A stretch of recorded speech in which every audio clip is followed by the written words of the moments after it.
मैं सिंपल सी बात कह रहा हूं, अपनी कॉन्शियस को जानो जी। देखो, ये शरीर है, जैसे जैसे भगवान एक मंदिर में रहता है जी। हम क्या भगवान की लिपाई पुताई करते? नहीं करते तो मंदिर की है ना। जी बिल्कुल। लेकिन अगर उसमें से भगवान हटा लो तो क्या उस मंदिर की लिपाई पुताई करेंगे? नहीं। उसी प्रकार जिस प्रकार मंदिर के अंदर भगवान होने से उस मंदिर की खूबसूरती, फिर मंदिर का प्रचार, फिर मंदिर का पुजारी, फिर मंदिर का प्रसाद, सब चीजों का ख्याल रखा जाता है। उसी प्रकार हमारी आत्मा जब तक इस शरीर में है और हमें उसका ख्याल है, उस आत्मा को बचाने और उस आत्मा को निखारने के लिए हम शरीर भी ख्याल रखेंगे, अपने शब्दों से, अपनी वाणी से उसका प्रचार भी करेंगे, अपने जीवन से लोगों को महसूस कराने का भी काम करेंगे। और यही आत्मसम्मान और यही आत्मा की आवाज आपके संविधान में भी है। गजब की बात है जी। जिस प्रकार एक मंदिर में भगवान होने के कारण मंदिर की पुजारी का ये फर्ज बनता है कि मंदिर की देखरेख करे, मंदिर के भगवान की विचारधारा को फैलाए, लोगों को प्रसाद दे, पूजा करे भगवान की।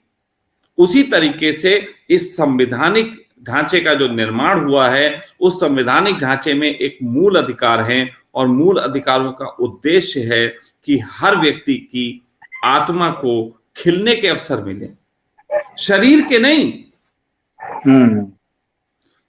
आत्मा के खिलने के अवसर मिले।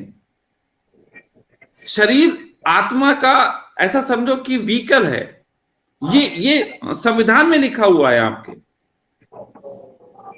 मैं इसीलिए तो कह रहा हूं। अब आप एक बताओ कि क्या वो पुजारी और यहां प्रधानमंत्री एक मान लो, क्या वो पुजारी मंदिर का अच्छा पुजारी कहलाएगा जो भगवान की पूजा ना करता हो और साथ ही साथ ना किसी को प्रसाद देता हो और दिन भर ताला लगा के रखता हो? वो अच्छा पुजारी नहीं कहलाएगा। उसी तरीके से वो कोई भी व्यक्ति, चाहे वो प्रधानमंत्री हो, चाहे वो पुलिस वाला हो, चाहे वो कोई भी हो, यदि वो किसी को दबाता है, किसी को डराता है, किसी को खिलने में और ग्रो करने में रोकता है, तो वो जो है आत्मा के खिलाफ काम कर रहा है। और वही हमारे मूल अधिकार हैं। मैं यहां पे YouTube के खिलाफ भी जो खड़ा हुआ वो आप समझ लीजिए, आज की तारीख में हर व्यक्ति को यह हक है कि वो अपनी कमाई के साधन नए बढ़ाने के तरीके खोज सके। जब YouTube ने आके हम सबको ऑफर किया तो उसी ऑफर के तहत लोग यूट्यूबर्स अपने वीडियो बना के डालना शुरू किए। ऐसी स्थिति में यदि यूट्यूबर अचानक किसी का वो बंद कर देता है तो ये मूल अधिकारों के खिलाफ है जी। और भारतीय संविधान में इस बात का स्पष्ट उल्लेख है कि मूल अधिकार ना तो आपके प्रधानमंत्री हटा सकते हैं, ना आपका सुप्रीम कोर्ट हटा सकता है, और कोई भी व्यक्ति जो आपके मूल अधिकारों के खिलाफ बात करता है वो गैर संवैधानिक बात कर रहा है, गैर कानूनी बात कर रहा है। और मूल अधिकार हटाए नहीं जा सकते, कभी नहीं हटाए जा सकते।